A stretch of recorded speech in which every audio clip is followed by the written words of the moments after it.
पिछले लेक्चर में बच्चों हम लोगों ने बर्नौली थ्योरम का कुछ हिस्सा प्रूफ कर लिया था। आज उसको कंटिन्यू करते हैं और यहाँ तक हम दूसरी इक्वेशन तक पहुँच चुके थे कि x1 बराबर क्या आया था v1 द्रव द्वारा 1 सेकंड में तय की गई दूरी। समीकरण नंबर सेकंड का मान जो फर्स्ट में रख दें, सेकंड की जो वैल्यू है वो फर्स्ट में रख दें, तब W1 बराबर लिखा जाएगा। तो लिखेंगे हम P1 into A1 into V1। समीकरण नंबर 3 आ जाइए। तो ये हमने कार्य निकाल लिया जो कि द्रव के द्वारा कराया गया है x1 x एंड में इस द्रव को प्रवेश कराने में। इसी तरह से इसी प्रकार y सिरे से निकलने वाले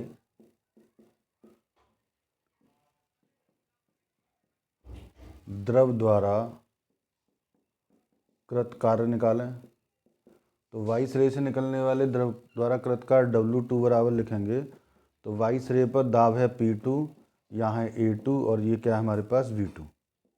ये है, ये सभी डेटा यहाँ पर चेंज हो गए इस वाले हिस्से पर y एंड पर, इसीलिए हमने सफिक्स क्या यूज़ किया है P2, V2 और A2।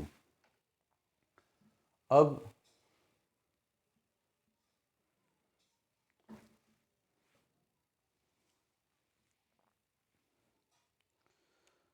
हमने बताया था कि इन कार्य में जो अंतर होगा वही अंतर इस द्रव के अंदर गतिज ऊर्जा और स्थितिज ऊर्जा के रूप में संचित हो जाएगा। ठीक है, तो हम देखें कि किस में से किसे घटाना होगा। तो आप देखिए कि जहाँ पर दाब ज़्यादा हो उसमें से दूसरी वाली टर्म को हमें घटाना होगा। तो इस वाले हिस्से का एरिया ऑफ क्रॉस सेक्शन या परिक्षेत्र क्षेत्रफल ज़्यादा है, इसीलिए इस हिस्से पर दाब भी ज़्यादा होगा। और जब इस हिस्से पर दाब ज़्यादा है, इसीलिए थर्ड वाली इक्वेशन में से हमें फोर्थ को घटाना पड़ेगा। तो तीसरी में से चौथी को घटा दीजिए। तो delta W is equal to लिखा जाएगा P1 into A1 into V1 minus के P2 into A2 into V2, ये लिखेंगे। अब देखिए ये क्वेश्चन नंबर ये हो जाएगी 5। हम लोगों ने पहले पढ़ा है पिछले क्लास में आवर्तिता के सिद्धांत से कि A1 V1 is equal to A2 V2 is equal to constant था, और कांस्टेंट क्या आया था हमारे पास, ये m/ρ है ना। ये एरिया की जो यूनिट है वो मीटर स्क्वायर हो गई, वेग की यूनिट मीटर हो गई, दोनों का इंटू करेंगे तो मीटर क्यूब हो जाएगा। आयतन बराबर क्या होता है, द्रव्यमान बट्टे घनत्व। इस कॉन्सेप्ट का यूज़ किया हमने। तो ये वैल्यू जो है वो समीकरण नंबर 5 में रखो। तो वैल्यू क्या आएगी, तो डेल्टा W बराबर लिखा जाएगा P1 माइनस के P2। देखिए इस वाले हिस्से की जगह भी हम m/ρ रखेंगे और इस वाले हिस्से की जगह भी m/ρ रखेंगे, और दोनों को कॉमन ले लेंगे, बाहर निकाल लेंगे, समीकरण नंबर 6 आ जाएगी। तो ये हमने कृत कार्य में अंतर निकाल लिया जो कि द्रव को x से y सिरे तक प्रवाहित करने में किया जाता है। इसके बाद गतिज ऊर्जाओं में अंतर निकालेंगे और फिर स्थितिज ऊर्जाओं में अंतर निकालेंगे। देखिए y एंड पर पाइप का क्षेत्रफल कम है, इस वजह से यहाँ पर वेग ज़्यादा होगा, और इस वजह से y एंड पर गतिज ऊर्जा का मान ज़्यादा होगा। x एंड पर स्थितिज ऊर्जा का मान ज़्यादा होगा क्योंकि h1 यहाँ ज़्यादा है, h2 क्या है, कम है। मैं लिख देता हूँ कि यहाँ पर h1 इज़ ग्रेटर देन क्या है, h2, और यहाँ पर V2 इज़ ग्रेटर देन क्या है, V1 है। तो हम गतिज ऊर्जा में अंतर निकालें तो change in kinetic energy delta KE is equal to, तो ये लिखेंगे half m into V2 square minus के half m into V1 square. तो यहाँ से 1/2m कॉमन ले लें तो ये आएगा V2 स्क्वायर माइनस के V1 स्क्वायर। समीकरण नंबर आ जाएगी ये 7। इसी तरह से बच्चों हमें स्थितिज ऊर्जा में अंतर निकालना होगा। तो change in potential energy delta U is equal to लिखेंगे mg(H1 माइनस के mg(H2)। H1 में से H2 इसीलिए घटाया गया है क्योंकि ये वाला हिस्सा बड़ा है और ये वाला हिस्सा छोटा है। तो यहाँ से mg कॉमन ले लेंगे, H1 माइनस के H2 बचेगा 8। अब देखिए ऊर्जा संरक्षण का नियम लगाइए कि 6 इक्वेशन जो है वो 7 + 8 के बराबर होगी, है ना। ये करेंगे तो इसीलिए डेल्टा डब्ल्यू बराबर लिखा जाएगा change in kinetic energy plus change in potential energy. Delta W की वैल्यू है P1 माइनस के P2 इंटू m/रो।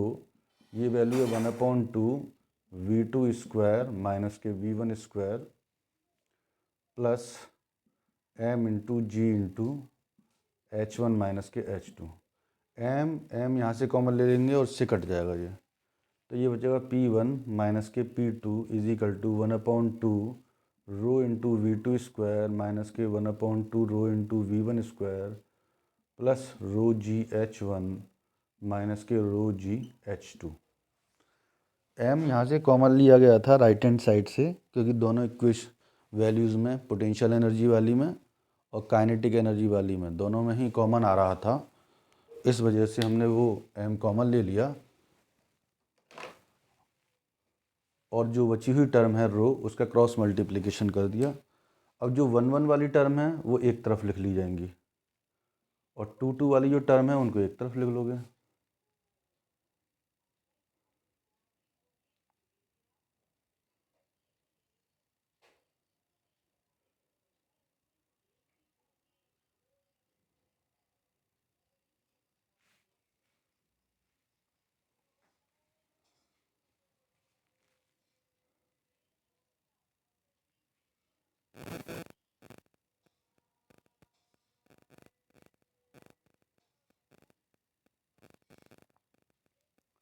तो P1 plus half rho into V1 square plus rho g into H1 is equal to P2 plus half into rho into V2 square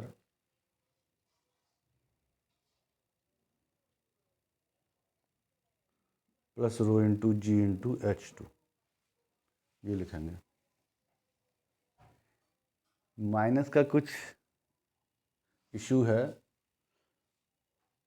कि यहाँ पर ये वाली जो टर्म है ये तो प्लस की हो जाएगी, ये वाली माइनस की हो जाएगी, ये गड़बड़ है, तो उसका कुछ इशू है, उसको देख लेते हैं एक बार और।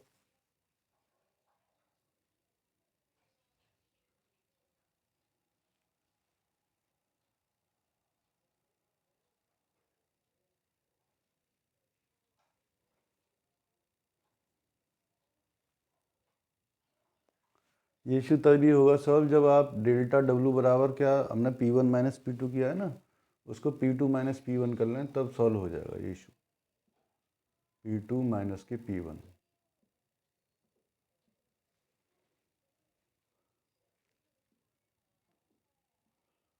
तो सॉल्व हो जाएगा, तब टर्म सही आ जाएगी। ठीक है, आज इतना ही करेंगे आप लोग।